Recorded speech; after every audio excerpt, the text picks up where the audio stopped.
content of the presentation. Oh, and there we go. So again, thanks everyone for your participation throughout the meeting today. So we're at 4. Oh, thanks Haley for putting the code back in, and Sophie as well. Appreciate the team support monitoring the chat. I would say to, small group here, so don't hesitate to just unmute yourself and chime in should you have any questions. Or particularly if you're having issues with the Menti, we can deliver to you another way to participate in the meeting this morning via just a simpler Google form. So I see 5 responses in, 1, 2, 3, 4, 5, 6. We have about 6 participants. So I'll maybe give it one more sec, but just make sure we keep progressing through the meeting here. Matt, this is John. How was the turnout over the past couple days? Actually, the first meeting was our largest so far, and we thought it was going to be an odd time. It was about 2 in the afternoon. But we have more requests from you all as well to learn about how we can better connect with people. So thanks for that question, John. There's going to be many stages along the way, so we hope to share that with you today. Okay, thanks. Moving us right along. Another question is, if you're able to, please let us know what your zip code is, where you're coming in from today.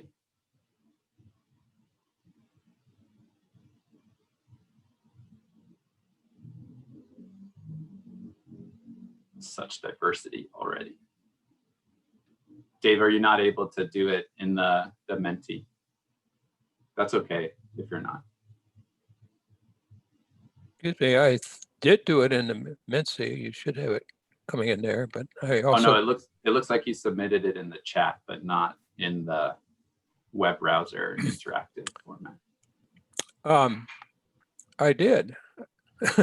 I mean, I can go back and try it again, but yeah, I went to menti.com and I put in the codes and typed in stuff. I'm surprised that's not showing up.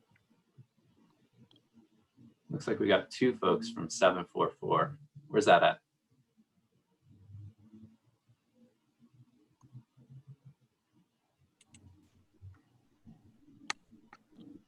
I'll look it up later. Okay, and then Dave is Kanyohei. Kanyohei, thanks, John. That's what I thought.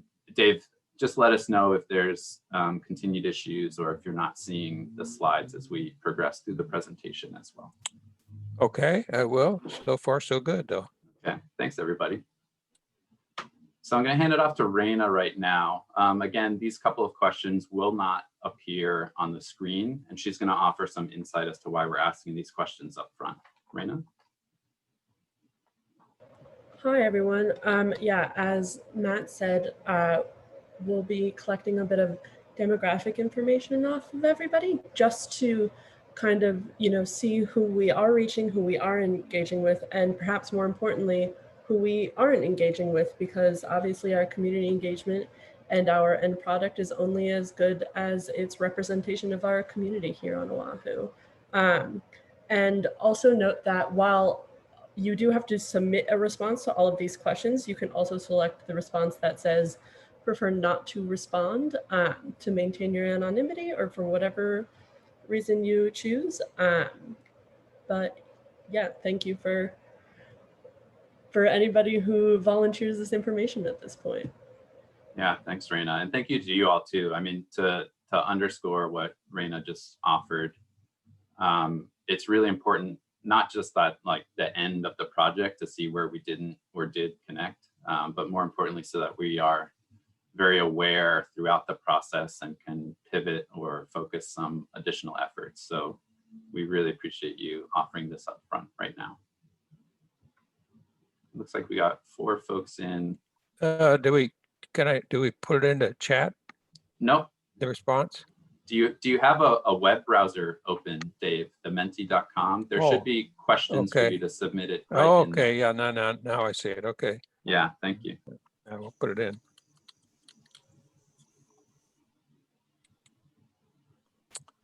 Okay.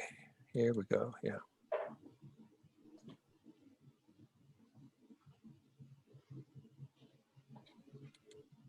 wait for that 5th response to get in, and we'll move us along to the final demographic questions.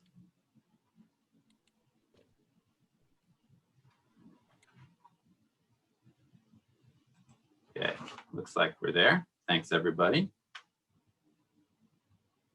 Just wrapping up the additional demographic information.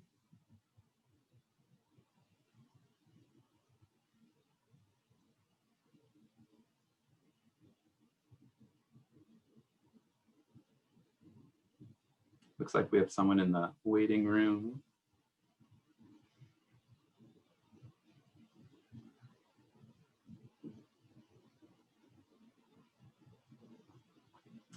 Hi there, thanks for joining us. We're just doing some additional intro and helping people understand the tool that we'll be using throughout this process.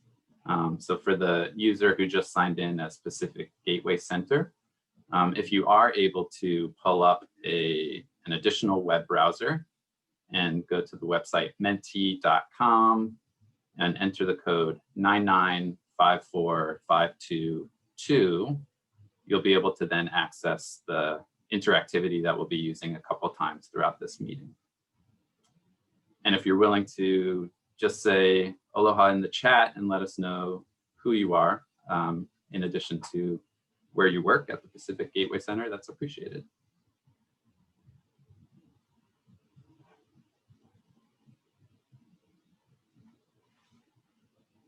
And if you have any questions as the new folk who just entered, don't hesitate to write it into the chat and someone from the project team will assist you. But for now, I'm just going to keep moving us along. Just to give you a general sense. Oh, hey, Hao, thanks for coming. Hopefully you can join us at the next advisory meeting as well. So today, very quickly, we're going to do a little bit of a meet and greet with each other. The main presentation portion, as you see there, is really a little bit of the grounding around climate change and this project in particular. And that will be split up in a little bit of us sharing with you, but also more importantly, you sharing back with us through the Menti platform.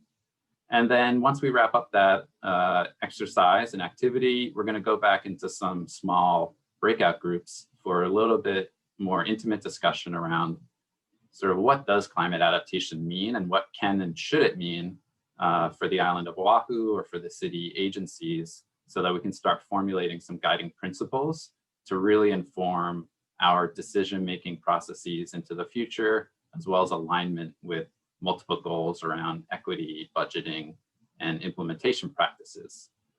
So with that, I'm going to ask Sophie to explain what's about to happen. But in essence, you'll be split up and you'll meet somebody new. And in essence, we're just asking you to share a little bit of aloha, introduce yourself, where you're coming from, who you are, either individually or professionally. And then if you're able to share just why you tuned in today and what you hope to get out and or provide.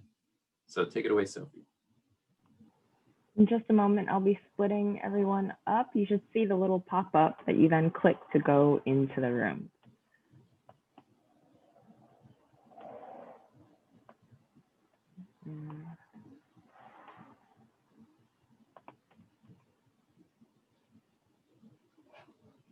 Katie, are you seeing the pop-up? She let me know that she might have to walk away for a second, so she might not see it. But it looks like she just went off there. Oh, okay.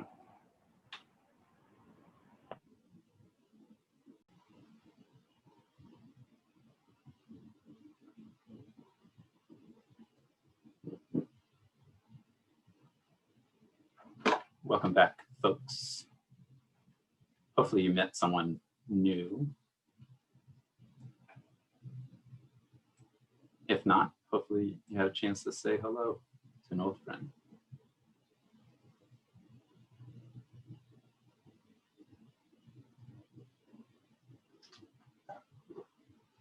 I think that's everybody back. Is that right, Stephanie?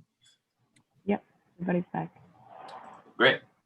Okay. Thanks everybody again. As I mentioned, this next portion is really just to provide some level setting so that we're all on the same page about what is happening around climate change, as well as what are some of the activities and actions that both the state and the city and county of Honolulu have been engaged in. Then we will have a series of survey questions to learn from you all your thoughts and concerns around specific climate hazard impacts that we're investigating throughout this project. We will then go back and describe the project in a little bit more detail and then wrap that up with a couple of more survey questions before we get into the small group discussion, which I think we'll just do as one group here this morning. So I think we all understand that island-wide, our community continues the efforts of COVID-19 response and recovery. And obviously the consequences have been very severe for a lot of people around this island. But we also need to keep our eye to the horizon and understand how severe some of the impacts from climate change can be, and the reality of needing to do a lot of proactive near-term efforts to prepare ourselves for environmental and community change through time. We've already observed and grappled with impacts locally, and we're just very appreciative of your support in helping us refine and continue these community conversations to keep pushing the needle around managing these impacts, but not just preparing for the worst, but also much more importantly, taking the opportunities to improve our communities and support other goals and targets and initiatives around environmental justice, community equity, and decision-making alignment. So what you're seeing here is kind of the simplest representation of what we'll be doing throughout the project period, which is quite short. We're really hoping to have this wrapped up in about September of next year, and that's for a couple of reasons. One, the urgency is here. We can't really slow down. There's obviously, we're not starting from scratch with a lot of this work. What we hope to do is use this as a catalyst and infuse other decision-making processes to be a little bit more risk and climate informed. Also, some folks might not really know that July 1 is the start of a new fiscal year for city government, and really only about a month of relief before departments start thinking about what the next fiscal year's budget is. So we wanted to make sure that the information that came out of this project was supportive and helpful once people start having that discussion again.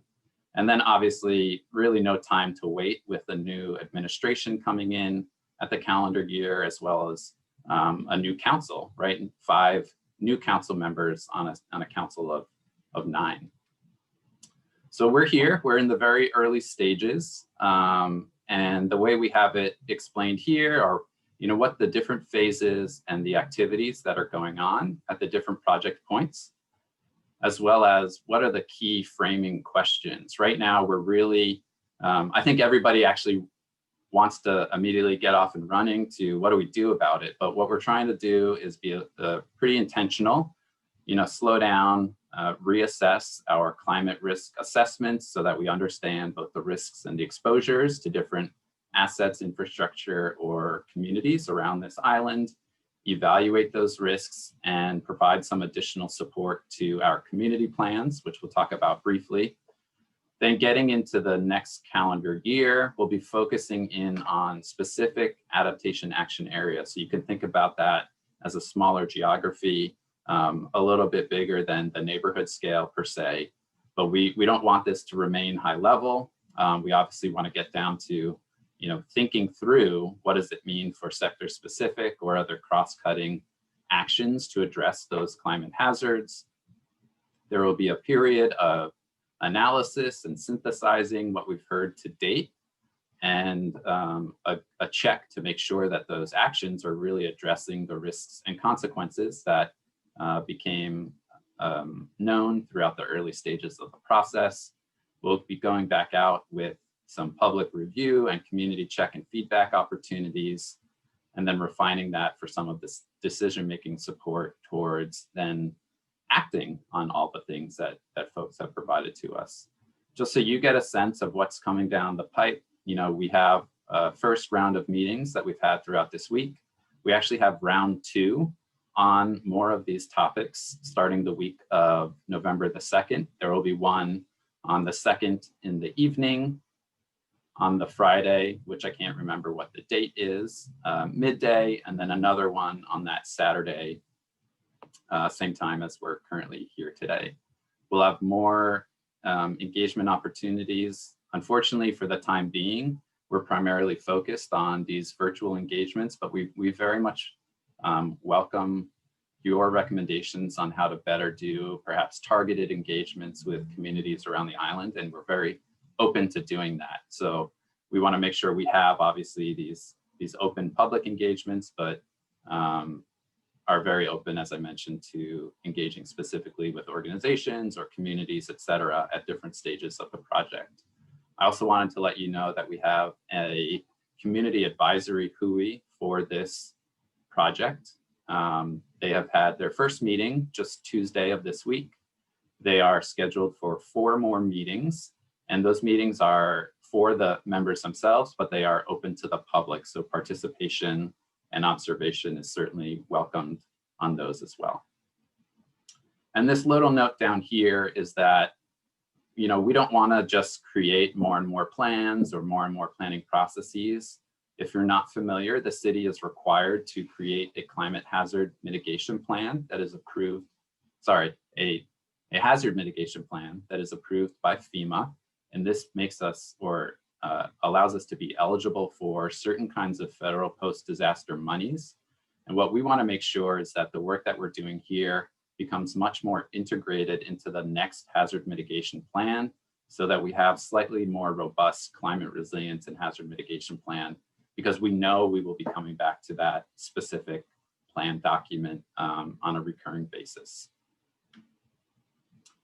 So very quickly, I just wanted to take a step back and remind ourselves of what the voters required of city government in 2016, almost 4 years ago to date, as we come up on the next election. The voters of this island overwhelmingly elected to create an Office of Climate Change, Sustainability, and Resiliency, really ensuring that we are doing everything that we can to get our emissions down to 0, so that we are not continuing to contribute to global climate change, which is now what we have to adapt to. We're also fortunate that at the same time the voters created the office, they also created an official city climate change commission, and their foundational research and recommendations are really what is informing this work, as well as other city departments' work to prepare for a whole variety of the hazards that they identified. So very quickly, this is a pretty informed group, but we want to make sure everyone understands that our climate is changing. And the reason it is changing is because of our activities. So we are very much in reaction mode to, again, think about the ways that we can adapt to the current and expected impacts of the changes to our environmental systems, not really sort of natural hazards at this point anymore. And the reason this is changing is, as I mentioned, our activities to date. So globally, as well as locally, we continue to pour lots and lots of greenhouse gas pollution into the atmosphere. And this is done at great expense to our community today already, where we export nearly $5 billion annually to bring in the fuel sources that are continuing to contribute to atmospheric pollution, which then forces us to adapt to the changes that are coming to us. So not only is it greatly expensive today, such continued practices could make it greatly expensive for community in the future. And though we won't be talking much more about that side of climate security, if you're interested in learning a little bit more about our greenhouse gas emissions for this island, as well as the efforts to develop the city's first climate action plan, you can go to our project website, resilientoahu.org/energy, to get a little bit more informed about some of the major sectors, as well as some of the tricky sectors to address greenhouse gas emissions. And as I mentioned, the state and the city, it's not like this is the first time we've been thinking about this. And even though I'm really only highlighting some activities that have come to be since 2017, some of you may be familiar with the 2008 Hawaii Clean Energy Initiative, which really accelerated because it was a law that had triggers and requirements to drastically reduce the fossil fuel component of our electricity grid. And even though we've had some success in the electricity sector, our ground transportation has been stubbornly stagnant and in some instances has increased in terms of our carbon pollution. I offered just some things here back in 2017 when the current president expressed interest in an effort to pull the United States out of the Paris Climate Agreement. All 4 mayors and the governor reaffirmed our local commitment. And it's not just a statement, it actually requires us to do work. And that's actually why we are working on a climate action plan, because of that strong leadership and commitment. I just want to offer this here with you all. Presentation will be available on our project website, so you can click on any of these links moving forward. But in essence, again, this isn't really a new project. It's a continuation of all of these efforts, and we're really hoping to accelerate, carry forward the good ideas that perhaps have not gone anywhere, infuse different projects or planning processes so that they are more supported with this really specific and really critical information. And the reason I wanted to show this, while it can be a bit intimidating, one thing that I wanted to inform the folks on this call today about is sort of what is the structure by which decisions around community and environmental change management happen. And what you can see is a flow chart starting with some state boxes all the way down to the county boxes, and ultimately to these last 2 boxes of permits and capital improvement projects. And in essence, when we start at the high level, we're really articulating our values and our intentions around sustaining communities or supporting and facilitating change through time. And we need to make sure that all of these boxes along the way have the requisite climate science and climate information to make sure that we are taking prudent actions today to limit our exposure and risks into the future. In essence, like, where and what do we allow to become developed? How do we invest our precious public resources and money to support community, to support and continue services through time? You may note that none of these boxes say climate adaptation strategy, and that's what's really important as we talk about this project after some of the survey questions and explain what it is intended to support and facilitate. Lastly, on the right-hand side here, you can see how this island is split up into thinking about community plans, and there are 8 regional community plans for this island. Some of them are actually consistent with the boundaries of Moku. The majority of them are not. 2 of them are identified as development plans. That's both EVA and the primary urban center, while the remainder have the designation of sustainable communities plans, really meaning that they're intended to not be population growth areas and to continue and support some of the suburban and or rural characters of those locations. And we'll talk more about this later on. So as I mentioned, we have a City Climate Change Commission. These are 5 volunteers appointed by the mayor and approved by City Council. They're experts in the fields of climate sciences and the built environment. And they've been a tremendous asset and resource in helping us understand the most localized information around climate change and sea level rise. And these 2 foundational documents that came out in the summer of 2018 have really accelerated how city and state government, for that matter, think about climate change, as well as influencing environmental review for private projects, et cetera.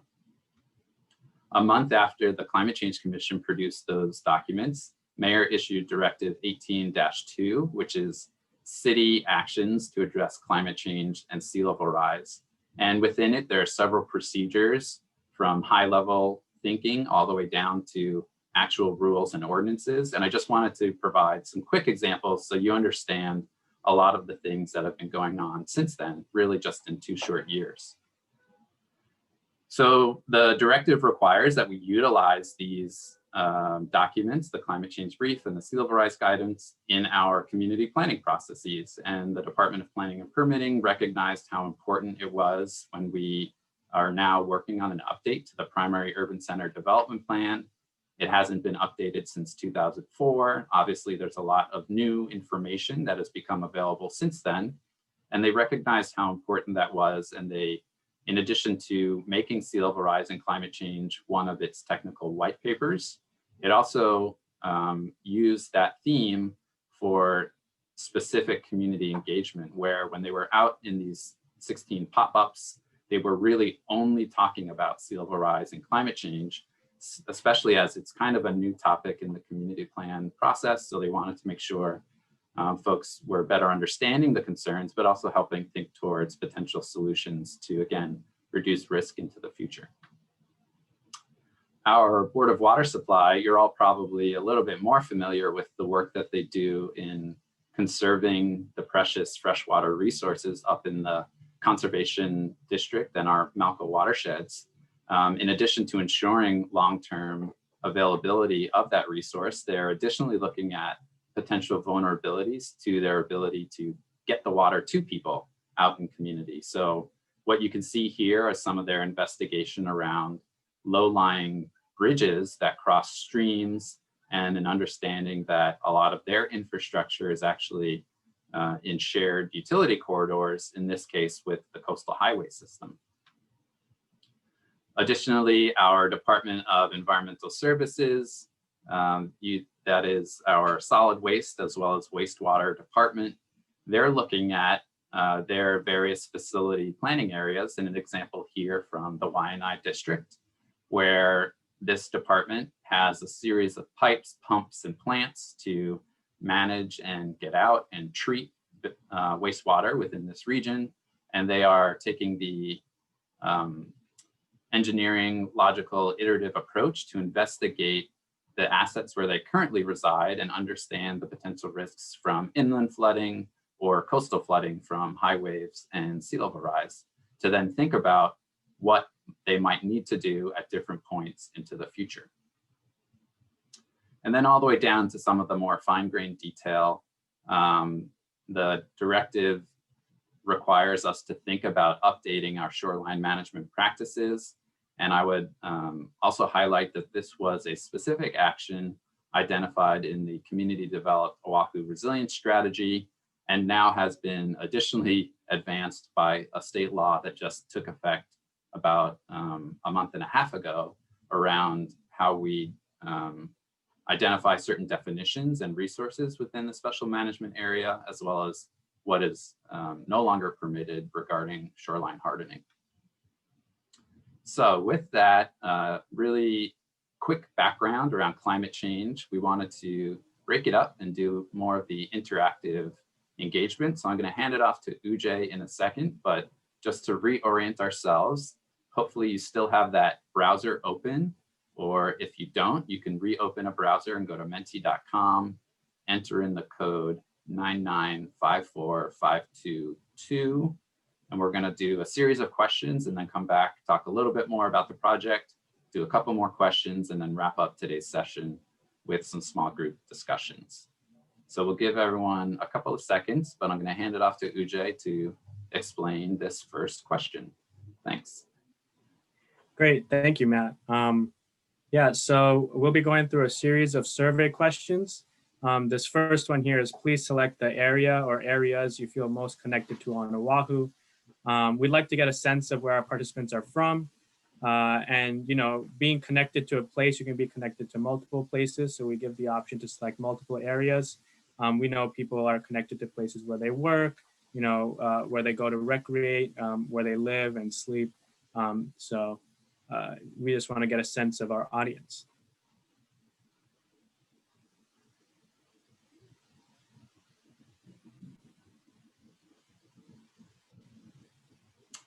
And as Ujay mentioned, you can select more than one if you're inclined. So, we might end up with more results than participants, which is fine.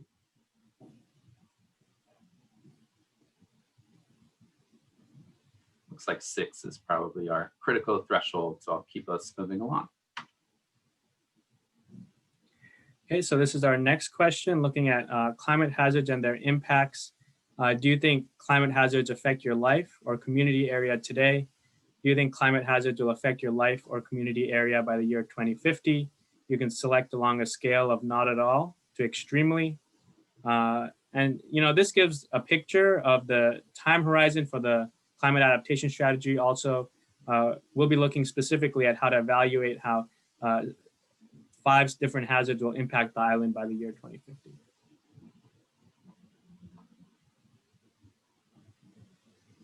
It's only one 30-year mortgage away at this point.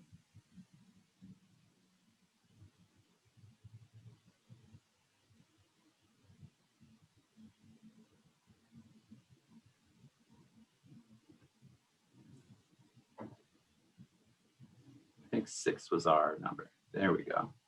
Thanks everybody for sharing that information. The next question is, has your household been impacted by any of the following? Choose as many as are relevant.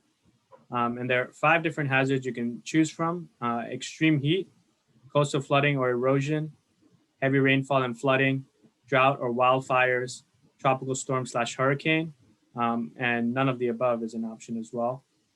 And I would not, don't be limited to the notion of household, right? In terms of thinking about our physical structure or where we may live. These impacts could be, your ability to get to work, impacts to your family generally around recreation, et cetera. So, when we say household, we really mean the people and how any of these things may or may not have affected them.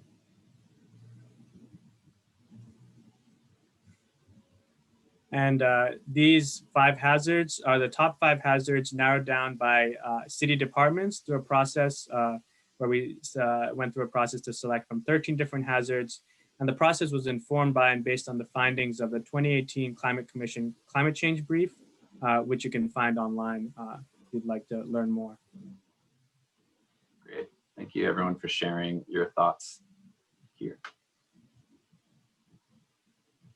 Okay, so this is a more open-ended question. How have you been impacted by these events? And this is to develop a sense of not just what hazards you've experienced, but the ways in which you've experienced these hazards.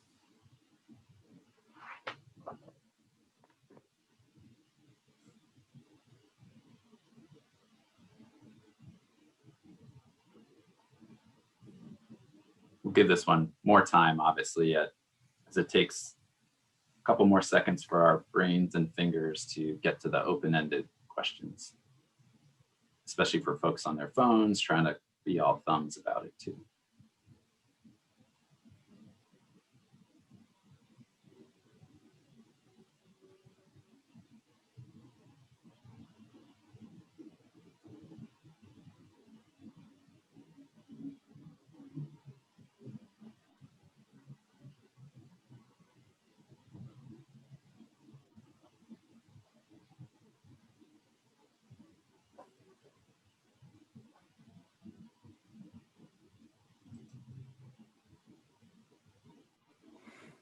Okay, looks like we've received one response, not a whole lot yet. I'm in a retirement community on high ground, but our water supply was cut off a while ago due to flooding in East Honolulu.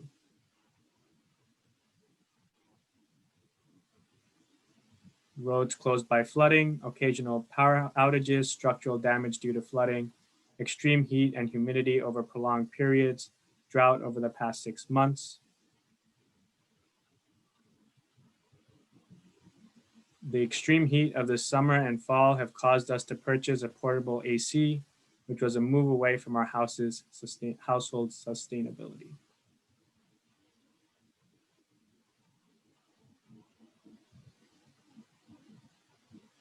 Yeah, there's a good comment in there, like recognizing that we all have, we are individuals, but we also serve and work with communities in various forms. So thank you for the person who shared some of the impacts to your clients regarding farm businesses, water issues, rainfall, etc.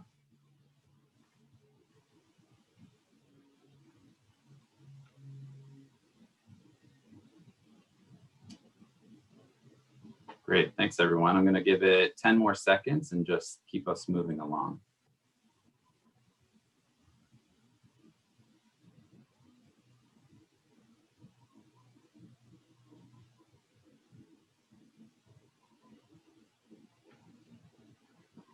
There was one comment about the pandemic itself also being a climate event in the way. Yeah, especially even thinking about how we are prepared for such disruptions and either the mental or physical challenges that these events can have for us. And that's a reality as well. And that's actually related to some of the series of next questions coming up right now. Okay, so this next question, and we'll start to dial into each of the hazards. How do you think tropical storms and hurricanes will impact your personal physical health and safety, your personal mental health, the cohesion of your community, your personal livelihood and employment? And this is along a scale of this will not affect me at all to this will affect me a lot. And to give some context to this hazard, we'll be looking at a multiplicity of 3 different impacts: storm surge, wind, and rain. Yeah, thanks, Ujay. So, tropical storm hurricane is probably different than the other hazards themselves, because a hurricane or an event, or a hurricane or a storm is really an event that has multiple hazards, as Ujay mentioned. Issues in the coastal zone around storm surge, concerns around high wind from the storm itself, or just a real abundance of rain from any particular storm. And some of the information in the climate change brief alludes to storms tracking more northward than historical, putting us potentially much more in line with these storms and certainly the concerns around that, as well as some science around kind of the slowing down of storms, which allows them to kind of just hang and drop much more moisture. And there's much more moisture generally because as the climate changes and heats up, there's more evaporation of the ocean, and it can hold more moisture in the upper atmosphere as well. It was a wild, it still is. Hurricane season's not over, but it was a wild season in the Atlantic and in the Gulf and Caribbean areas. They ran out of letters and had to go to the Greek alphabet. Okay, thank you, everybody. So as Ujay mentioned, this is how the next couple of questions will go. The same format, the same, how will this impact you? And this is the various hazards. So he'll remind us along the way. This next question is, how do you think hotter temperatures will impact, and the same 4 categories, your personal physical health and safety, your personal mental health, the cohesion of your community, and your personal livelihood and employment? And to give some context to this hazard, we're looking specifically at an increase in average annual temperature of 2.7 degrees Fahrenheit to 4.5 degrees Fahrenheit. Well, to be honest, I'm not sure what you mean by the cohesion of the communities. Yeah, that's a fair question, How. Very, very abstract concept. Yeah. Yeah. For me, when I think about this one in particular, I think about how we move around community, how we share space in outdoor settings, and temperature can obviously have an impact on that. But good clarifying question. I don't want to skew you too much. So no. However you interpret it, How. No. But then if you didn't, it's so abstract, and then people, you might not get the right answer at all. People want to pick whatever and say, hey, for me, to be honest, I just put neutral, 3, because I really don't know about that. If you can elaborate it, to break down the connotation of the concept, that would be better. Depends on the purpose of it, what kind of information you need, how you define it, and just my personal opinion, because I'm concerned that people may give you the answer that might not mean anything. Okay, no, appreciate that. Appreciate that, Hal. And actually, I would, welcome some additional thought if we're able to talk about it, especially as we think about framing other potential polling tools into the future throughout the project. Okay. And for anyone that is interested, we keep mentioning the city's Climate Change Commission. At our office website, resilientoahu.org, you can actually go to the Climate Change Commission's page, sign up to receive notifications for when they will be having meetings. And they actually have their next meeting on Monday, where they will be discussing an update to the 2018 climate change brief. It's perhaps a little alarming that there's so much additional information in a 2-year period, including temperature actually. And one of the things that they're looking to update in that category is a reminder that 2019 was actually the hottest year on record for the Honolulu station. Okay. Matt, just Yes. a comment. I'm in Dave. East Honolulu, but yeah, we're at Kahalanui, so yeah, it's a strong structure. We have air conditioning, so the hotter temperatures just means we get up earlier in the morning for our morning walks and everything. But when we look across the street, there's all these single wall construction housing have been there for years and years. A lot of them on steep hillsides, and that community could really get whacked by a hurricane. And then it rises. Well, how much can we do to help the surrounding community and things like that? So I've had some trouble answering some of the questions, and some of them, like, does it affect my employment? Well, it doesn't because I'm retired. And it's livelihood, nuances, whatever your livelihood as well, not just how you make money, but the way we live our lives. Right? Yeah. Okay. Well, that helps. Yeah. Hey, Matt, this is John. On the side, if you haven't seen it, there was a Science magazine article that came out earlier this year called "The Emergence of Heat and Humidity Too Severe for Human Tolerance." And if you haven't seen that, I'd be happy to email it to you, but it's very sobering. I appreciate that, John. In the world where, there's going to be a severe impact predicted because of climate change.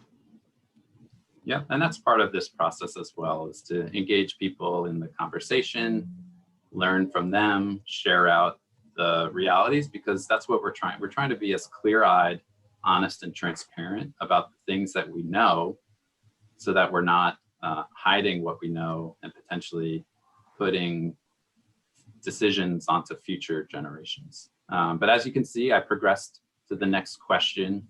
And I'll just cut right in here, Ujay. This one describes flooding in our coastal zone, as well as eroding of beaches and coastal infrastructure. So thanks for the folks that have started to answer that question.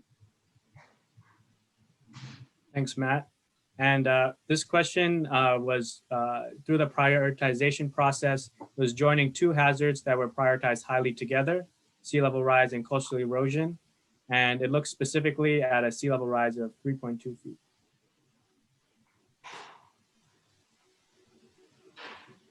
So the climate change brief tells us that it's reasonable to expect the impacts from 3.2 feet of sea level rise by mid-century, because sea level rise itself is not a static thing. And when we have high water events or high tides, obviously we can see those manifesting decades before that becomes the new default ocean level. And actually just earlier this week, the Honolulu Harbor tide gauge recorded a new record water elevation as a result of a variety of localized conditions, as well as sea level rise over the last century. So a couple more questions through here as we then get back into the project items and wrap it up with more survey questions and small group discussion.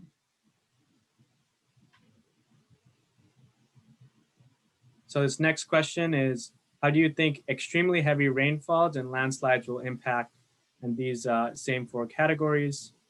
To give some context, this is looking specifically at a rain bomb event, similar to the amount of rain we experienced in 2018 in East Honolulu, where it looks like you're from, Dave, and as well as on Kauai. And it looks like we're looking at rainfall that happens at 4 inches per hour.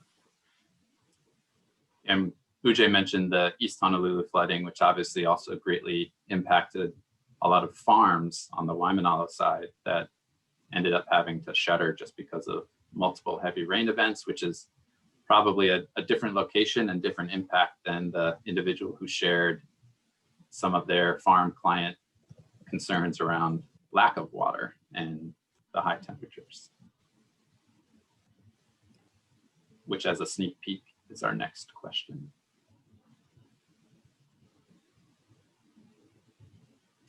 And there's a note in the chat from Shankar about his slides not refreshing. Any recommendations there?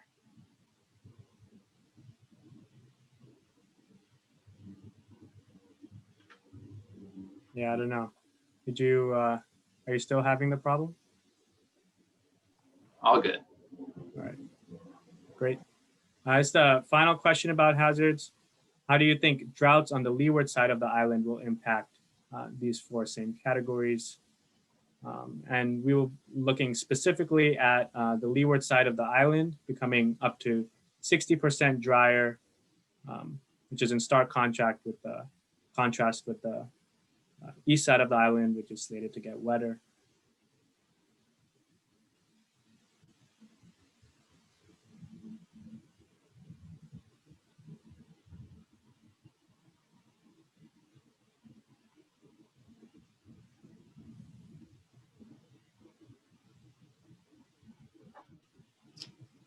And thanks again, everyone, for your continued participation through this interactive feature. We'll have just a couple of more questions before we get back. Actually, just 2 more questions before we get back to a little bit more specifics on the project and what's ahead. Great, I think 6 was our threshold. So to keep us progressing and to make sure we respect your time and get you out on time, moving right along. This next question is, do you think different types of communities are affected differently by climate change? Yes or no?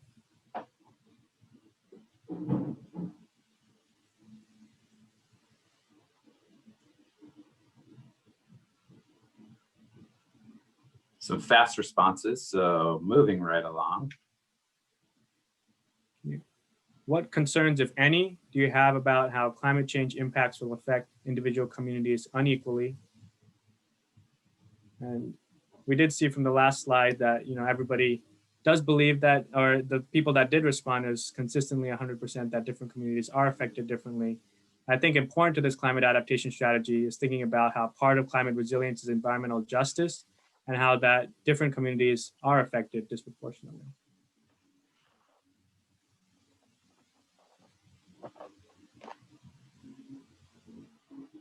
It's like we have 1 response. This will exacerbate all already existing inequities.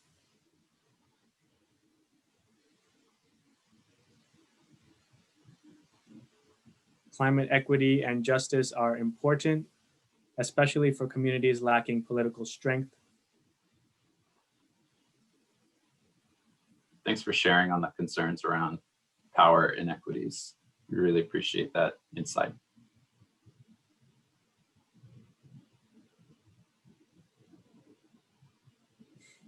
That one, whoever just entered that, just upped the ante on power hierarchies.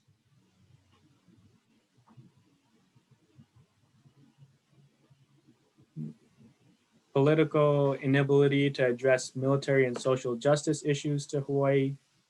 My concern is that the communities who will be most affected by climate change have the less voice in the political process.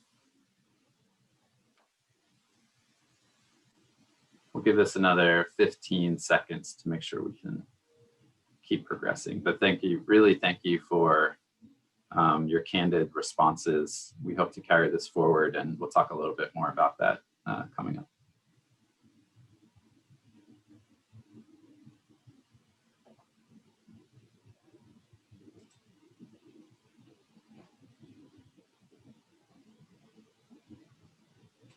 Great, thanks everybody.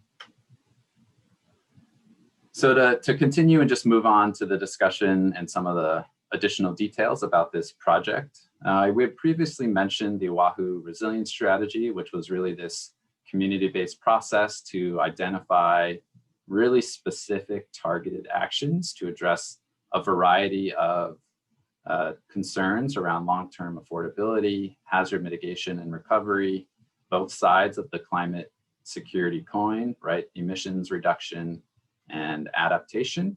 And this plan or this action is action 28. So we want to talk a little bit more about the specifics of this, remind ourselves of the different phases along the way, and then wrap it up with some continued discussion.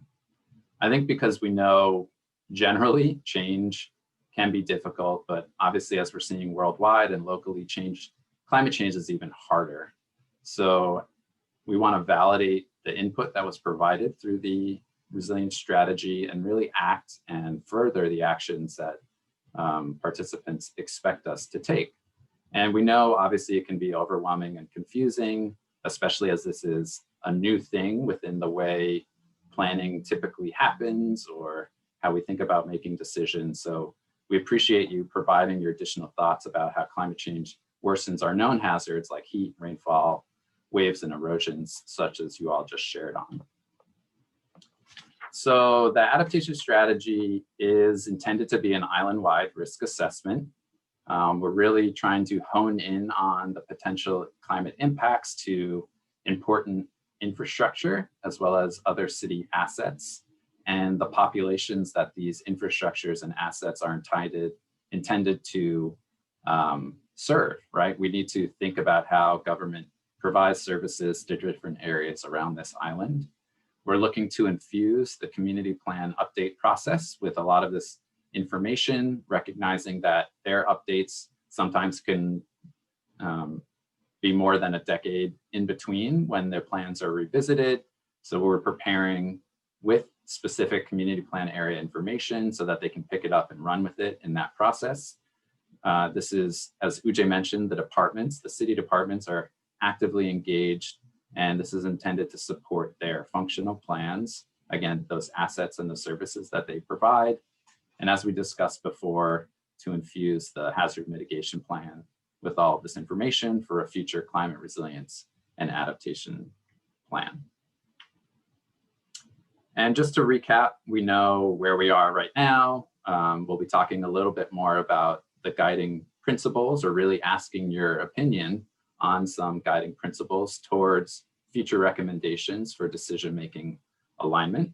And what we're really hoping to elicit in different phases of the project is not just thinking about preparing ourselves for the worst, but rectifying historical inequities, as well as advancing and facilitating community change management, to really think about how adaptation actions are also ways to improve our communities and Ahupua'a. So again, we thank you for doing that and helping us chart this course towards a more equitable and climate-ready Oʻahu. And one way that we want to do that is to ensure that there is as much access to the same information as possible. And in some cases, this is just finding new ways to extend existing information or actual collection of new data and new observations. What's shown here is an item that lives on the project's Learn page at the website. And it's actually a local digital tool produced by some IT-wise folks here, where we have built out the climate change brief so that you can explore the different changes that are being measured, as well as the potential consequences and impacts from those. For example, this sea level rise bubble as a change, has all these arrows down to other blue bubbles, which explain a little bit more about the impact. So we encourage you to explore that and share it. And we'd be happy to do demonstrations with any groups that you have as a way to facilitate the conversation. Additionally, we've tried to make as much of the climate hazard map information that we have available, accessible in one tool. So we have something called the Climate Ready Oʻahu Web Explorer, which advances the state's sea level rise web viewer, as well as some data that has been produced by the federal government in NOAA regarding sea level rise. On here, you can also find shoreline change information, parcel data, if you want to look at properties, as well as the existing flood insurance rate maps. But there's also other information that we've produced in the past year with some community volunteers. And that is around increasing temperatures and decreasing tree canopy. We have actually a couple of volunteers on today's call who last year on August the 31st participated in an island-wide effort to collect temperature and humidity data so that we could better understand what it feels like in different places around this island at different times of day. And you can learn more about this community heat assessment at the resources available there. And it just happened that when we collected this information, it ended up being the temperature for Honolulu tied Honolulu's historical temperature record of 95 degrees. But what you're actually seeing on the map is a representation of the heat index, which is a combination of temperature and humidity.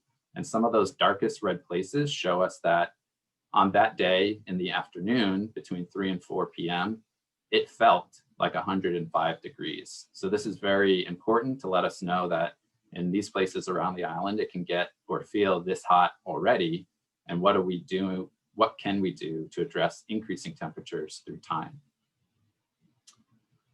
And again, really squarely in line with all of the information that you folks provided to us on that past survey question, we're really trying to better understand the consequences of past decision-making or inequities and ensure that we are clear-eyed and honest and open to learning from community members how to ensure that processes like this or the products that come out of the adaptation strategy are screened and evaluated against a to-be-determined sort of equity framework that this project hopes to accelerate and discuss into the early calendar year next year. Because we know we need new equity and climate practices to ensure that additionally, when we are thinking about budget decisions or aligning our policy tools, we're also carrying forward all of the social vulnerability information or better understanding actually how past decisions or past practices have perhaps put people in vulnerable situations to ensure that we are thinking about capacity for resources and potentially prioritizing how and where we do things first. Because we know producing a strategy is really just the beginning.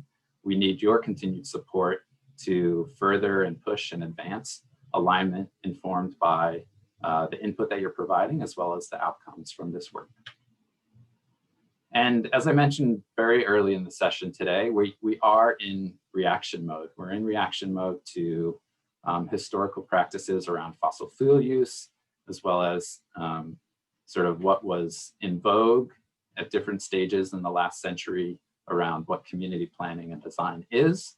And what we want to make sure is acknowledge the condition that some of those past practices have put us in today, so that we are not the ones people reflecting back 50 years from now. We want to make sure that we are as bright-eyed and clear and honest as possible, so that we are really aligning our thought processes to not necessarily take on more obligations and risks into the future, but also finding ways to support and perpetuate what it means to be a person in a place anywhere around this island, and the trade-offs and balances that decisions actually require of us. And we need to have that open conversation because these will become potentially things that are done to us, whether we like it or not, right? Climate change is already coming to our shores, and we can either let things happen or be proactive in how we manage environment and community change.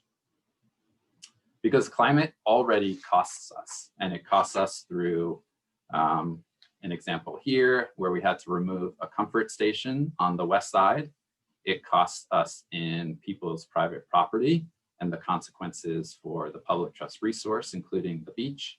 And it also costs us in business interruption or business closure and challenges around thinking about things like transit-oriented development and other redevelopment opportunities to continue to allow people to stay socially resilient and connected across this island.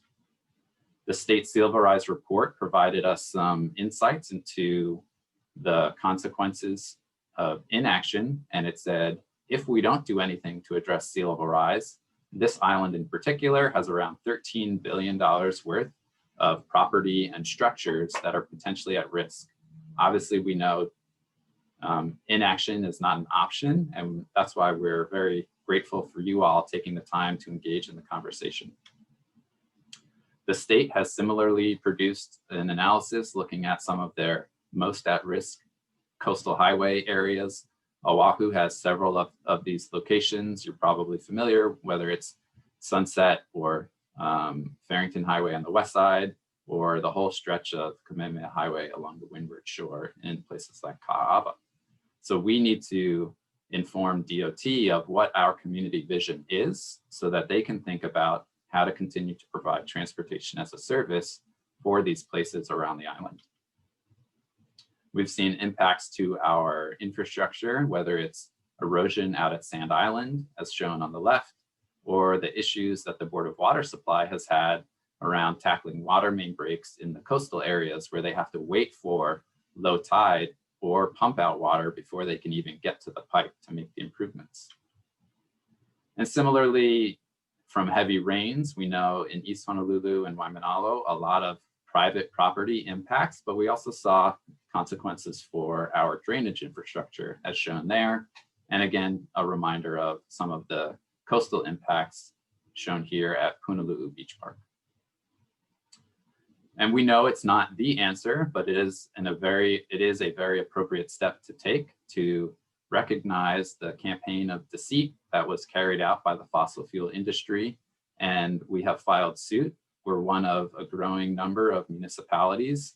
Maui County just last week also was added to that list in an attempt to recover climate crisis related costs, because we know from the hiding of information or lying about the continued use of the resource, it stymied our ability to do a lot of work in the beginning to change how we produce energy and how we manage change through time. This is, again, not the only answer, but it's an appropriate step to make sure that government and local community don't bear the totality of the costs to address these impacts into the future. Lastly, very quickly, just to highlight that, we've talked about the Climate Change Commission quite a bit. At their website, you can see a lot of the information that we are utilizing in this project and that city agencies have been integrating into decisions since they've been produced. We mentioned the climate change brief, the sea level rise guidance document. Mayor additionally asked for some thoughts and considerations for when we start investigating addressing our shoreline setback ordinance, as well as other special management area practices. And lastly, the Climate Change Commission additionally reminded us of the financial risks of inaction. And this is something that the city has grappled with as year over year, bond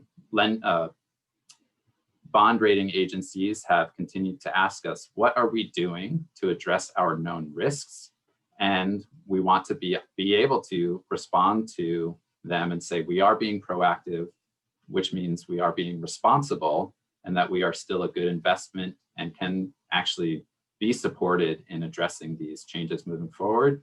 Because if we continue to kick the can down the road, there may be a point in time where we actually get demoted, which would then additionally impact our ability to spend and address the consequences from climate change. And as we keep going through this, we want to find better ways to engage with community, because we know that context matters in thinking about adaptation. And we need to ensure that we are working with the diversity of communities from Honolulu to Punaluu and everywhere in between and around this island. So we thank you for joining us today. Just to highlight, we're PAL now with round one after our small group discussion, but we do have additional meetings coming up, as I mentioned, the week of November the 2nd. So we look forward to helping you extend that information and staying aware of the project along its progression. As I mentioned, we're going to have a small group discussion. I think we're just going to stay as a full hui here right now. But in essence, we're looking for some of your early thoughts towards this action at the end of the strategy development of, what does climate adaptation mean? What are some guiding principles? How should we be thinking about prioritizing steps at different points in time? This will not be the only moment where we think about adaptation principles. And we'll be coming back to you all with additional synthesis from the responses that we receive at different parts of the project. So I'm going to hand it back to Ujay to very quickly navigate us through the small group discussion and then make sure that we wrap up on time so that you can continue on with your weekend.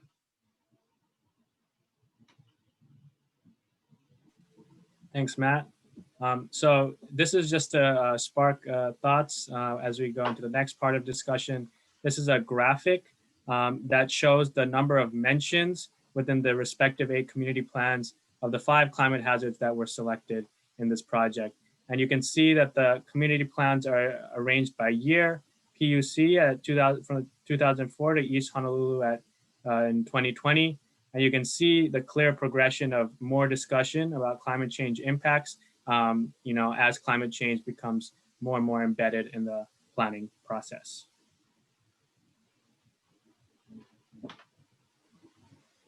So, based on that graphic and, based on our discussions throughout this whole virtual meeting, we ask you to answer this question: what should be the guiding values or principles for climate change adaptation? It can be a word, it can be a phrase. How do you feel that climate change adaptation should be, taken forward as we look towards 2050, as we look now and today, as climate change impacts our very communities? And just to give you a heads up, so also feel free to just unmute yourself and share your thoughts. There is another prompt, which is an opportunity to expand upon any of the catchphrases or short responses that you're offering here. But this is open now. No need to wait for us to ask you if you have additional thoughts that you want to share about what you're offering here, or if you have other questions along the way. I do see that there were some questions in the chat from John and Dave. I'm going to reserve responding to those after we've had a chance to have some of this discussion, but we'll get back to you on that.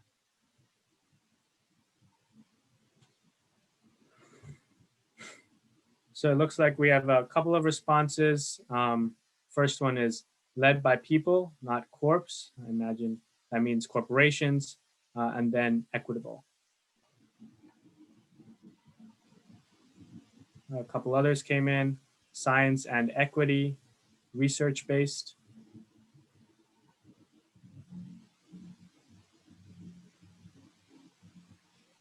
Looks like someone has put something in the chat: effective and equitable across all communities, consume less, indigenous practices.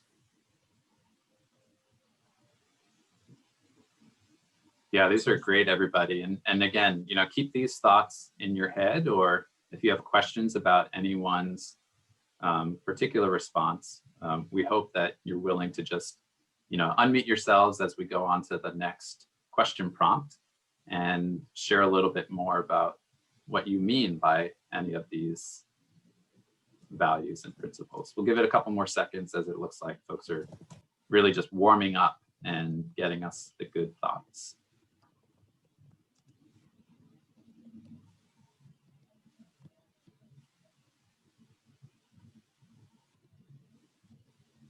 Local common sense. I hope someone is willing to talk about that in the next prompt. Okay.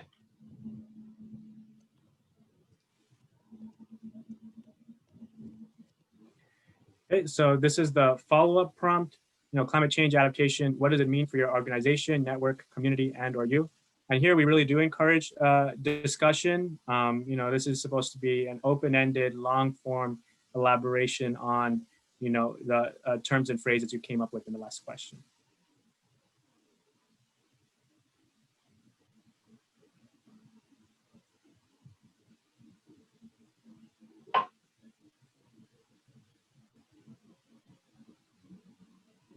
Yeah, as Matt noted, someone did write local common sense. Would anybody like to elaborate on why they put that in?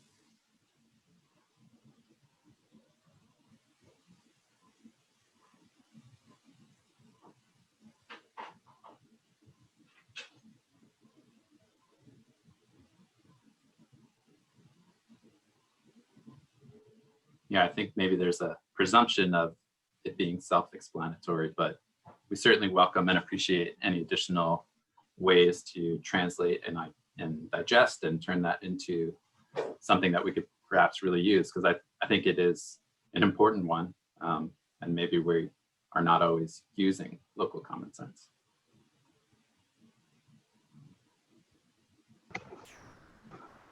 Hey guys, this is Katie. Yeah, hey, Katie. I'm a planner, and I guess just basically to answer the question, climate change adaptation colors everything that we have, everything that we do now. And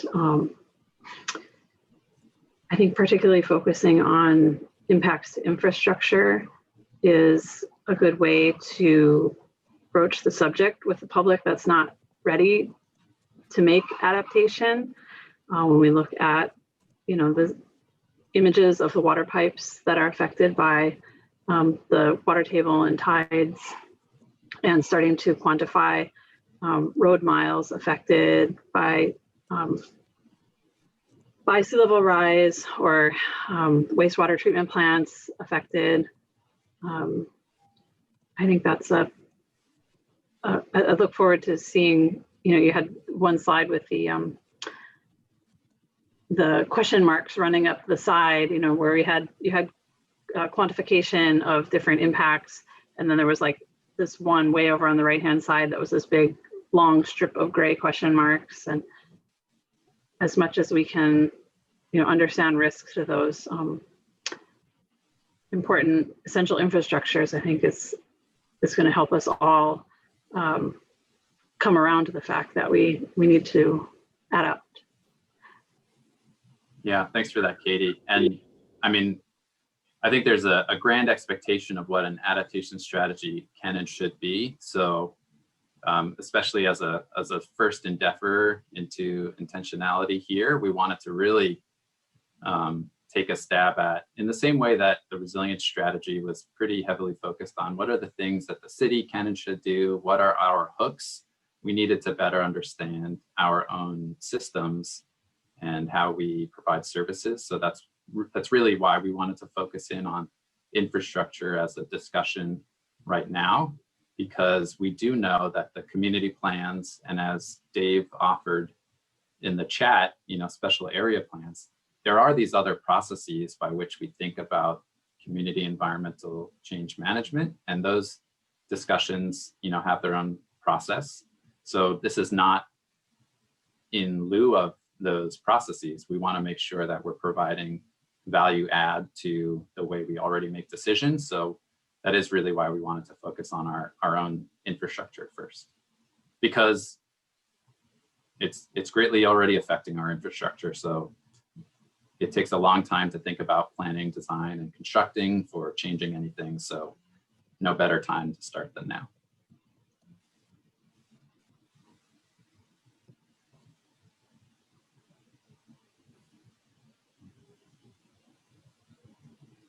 It looks like this first response, consuming less, respect for indigenous rights.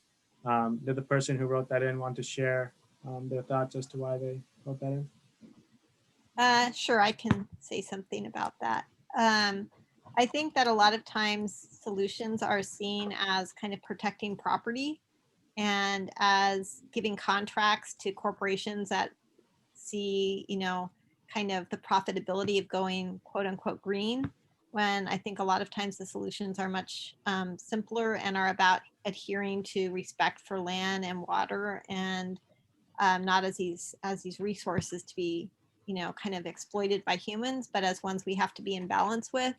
And I think that when you do that, a lot of times what you get to is consuming less rather than coming up with fancy new solar panels and car batteries that maybe are going to go into the ocean and create more problem. And I say this as someone who does have an electric car, but I also think, did I solve something or not?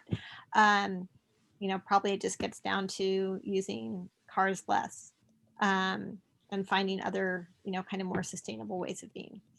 Thanks. Yeah, thanks for sharing that. There's a lot of other good ones in here, and maybe I'll just ask as we come to near conclusion, the individual who made a comment around governing and governance, if you have any additional explanation there. It's extremely important, especially as we hope through this project to make some strong recommendations regarding decision-making alignment. Sure, that was me. And I'm thinking in both the ways in which we are able to, as climate change crises accelerate, how we're able to go to, during elections, go and vote and exercise our democratic right to weigh in on decisions in our communities. I'm thinking of that, and I'm also thinking about guarding ourselves against this idea that experts will have the knowledge to fix everything, and so curtailing community input and democratic participation by sort of rule by experts. So I'm thinking that both of those dangers are possible. Great, thank you, Shankar. And maybe I'll just ask, because I have an interpretation for activism is expensive, but I want to make sure it's consistent with what the individual offered. Hello, that's me, Sean. Hey, Sean. I also wrote the comment about local common sense. Okay. But I guess, what is your interpretation? Yeah. Oh, well played, Sean. Maybe it's just like a hope that the right thing is done, right? We have to spend so much effort. I read a lot, especially through the Black Lives movement, from Black scientists and Black women that themselves were really hoping to spend 100% of their time to work on climate change and climate adaptation and equity, but then they had to stop doing that because of all this other nonsense that we shouldn't really have to be grappling with. So I somewhat interpreted it as we have to expend so much effort, whether it's time, energy, emotion, or money, towards trying to steer ourselves towards more equitable communities into the future, especially in light of climate change. Thank you. Yeah, I really do appreciate all the work that you guys are doing, especially, that it should be acknowledged that your office has a designated equity manager, which is excellent. Just quickly, any form of activism, even if it's community participation, going to testify, every time I go to testify in person, I end up getting a ticket, or it's expensive to pay for parking. So that's on like a small daily scale of trying to stay engaged, aside from all the time having to either take off work or work late so that I can participate. But also in the larger scheme of things, where organizations have to form and raise money to hire lawyers to stop certain legislations that might not necessarily be ideal or good for climate adaptation in the long run. Even though it might mean funding in the short term. So there's another comment I paired with activism is expensive, which has to do with there needs to be to clarify and distinguish between the levels of behavioral change that it takes among the community, but also the infrastructural changes that need to happen. People can incorporate climate change adaptation in their daily lives. But then when it comes to the scale of how the community can help voice their opinion on major climate adaptation decisions being made at the scale of infrastructure that takes 20 years in advance to get moving. So by the time the community actually has a chance to engage, it's already been 20 years in the process.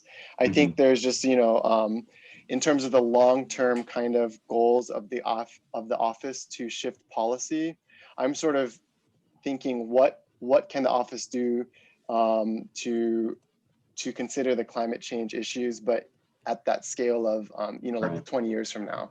Like, how do we get from community in outreach to like community democratic engagement? So that's kind of a hard one because it kind of goes beyond the duration of any single administration. So it's quite a puzzle. And I know it's no one's fault. Everybody kind of inherits the system we're operating within. And that's why it's really great that you guys are doing this work, hopefully to help shift those considerations over at least the next 20 years. I really appreciate that feedback, Sean. We'll have to do a virtual Pauhana to talk more about it. With that, again, we're right up on time. We're happy to stay here and linger with anyone that wants to keep chatting, but we did want to say that we'll get you out by lunchtime. Be respectful of your time and participation today. The last thing that we wanted to remind you of is both the website and our next round of upcoming meetings. And hopefully you can follow along with the office social media to know about all of this. So again, we're happy to hang for a bit if you're inclined and have some additional questions. But other than that, just a big mahalo for taking an hour and a half out of your Saturday to share some time with us to talk about climate change. Aloha, bye, Dave.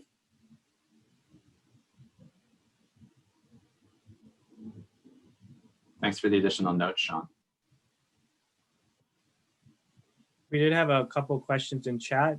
Would you like to, should I read them out if you want to? John had the question. Yeah, what is DPP doing about CZM? So John, if you're familiar, Act 20 that was just enacted into law, sorry, Act 16. Anyway, Special Management Area, Chapter 205A requires practicing, and ultimately we will have to amend our shoreline special management area chapter. We are working on providing the tools and resources to support additional interpretation that's required from the ordinance, as well as some map services to help them do some permit review and permit check. There is obviously some other long-term intents, as we spoke about in this project, regarding shoreline setbacks as well as special management area. But the department, I mean, despite what we would perhaps hear, the history of shoreline hardening really has been non-existent for the last 40 years. We're just really now grappling with coming back in to repair things that were previously permitted, which raises concerns in and of itself. But in terms of like new practices for shoreline hardening, that really hasn't happened for many decades. And some of the images that I showed up at the North Shore, any of those interim measures are actually emergency permits from the state DLNR, Office of Conservation and Coastal Lands, which is intended to be a near-term thing. But I think we're seeing more and more how those giant sandbag burritos are staying in place.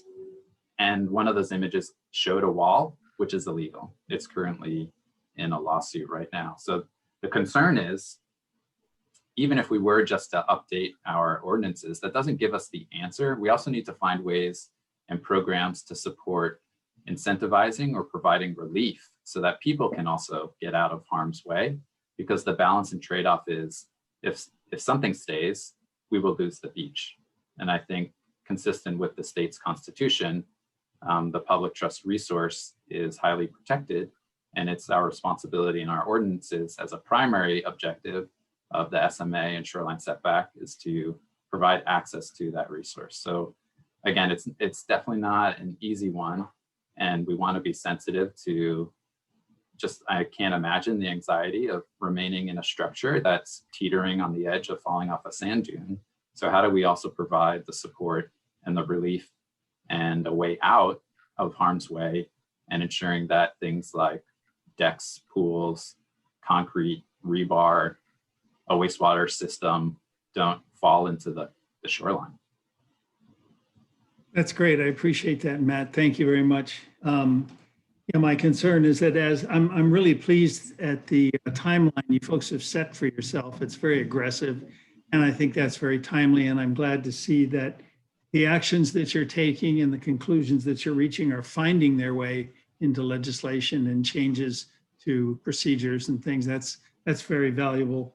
You know, I just had some personal experience with I should say professional experience with a permitting issue in Ko'olaupoco in an area no longer served or not served by the sewer system, where DPP approved on-site sewage disposal systems that were actually located below the water table in an area that was well known for, you know, contribution of nutrients to Kaneohe Bay. And it just seemed like, wait a minute, you know, that's, are we doing the right thing here? And, yeah, I'm not familiar with that specific example, but obviously wastewater systems have the state DOH relationship too. Yeah, interesting. Yeah, it's just, you know, as we go forward to try to plan future for the coast, let's just make sure that we're not exacerbating it by allowing things that are just going to cause problems further down the line for us. Yeah, I hear you. At this point, we should know better. Thanks for that thought, John. Thank you very much. This is a great opportunity. Thanks. Yeah, thanks for tuning in. And I know, Jojo, it looked like you came in a little bit late into the session. So maybe if we can just ask Sophie, if you could redrop the link to the online survey so that Jojo has an opportunity to contribute to that at her leisure. Yeah, that would be great. Not the Menti, Sophie, the Google form. I think I actually filled it out, and that's how I found out about this meeting. Okay. Yeah, thank you. And I just had a question. Is this recording going to be available after? Yep, this recording will be on the project website on the participate page. Okay, thank you. Yeah, as well as a PDF of the slides.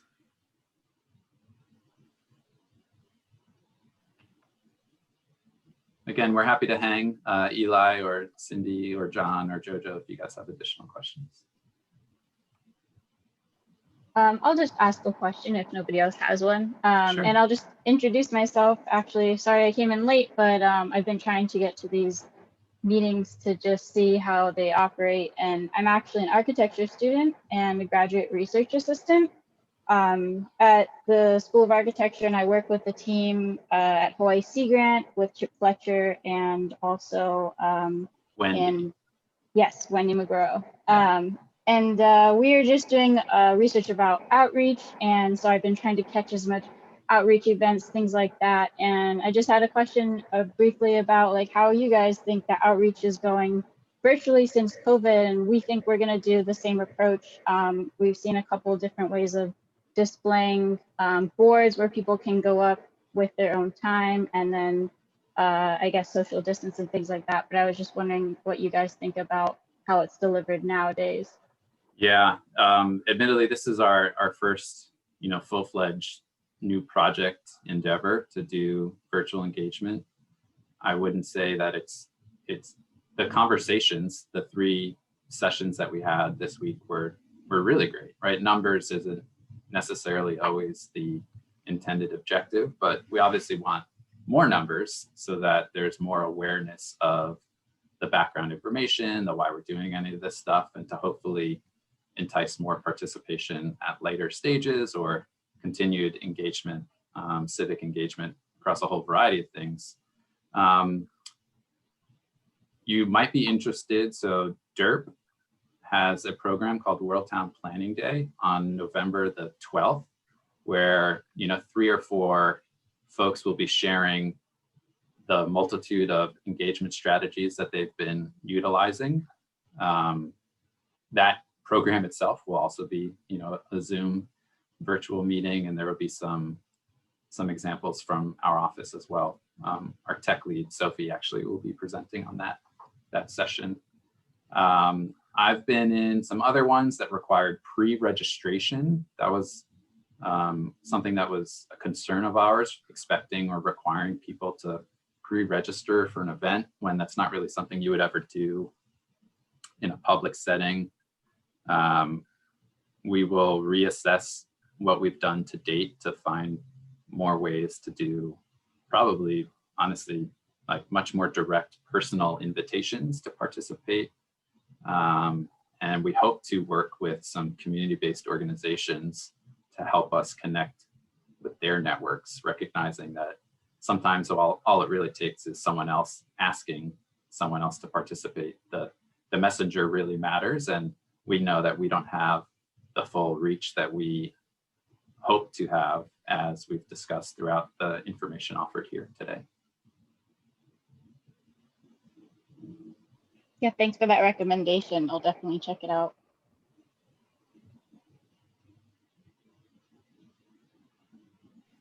Thanks, Matt. Thanks, everyone. I'll let you get back to your Saturday. Really appreciate it. You too, John. Take care. Okay, take care.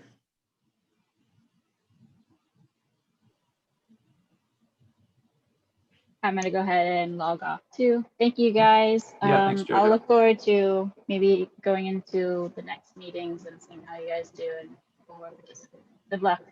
Yeah, hopefully you're not just observing us like an experiment, but we welcome your full participation.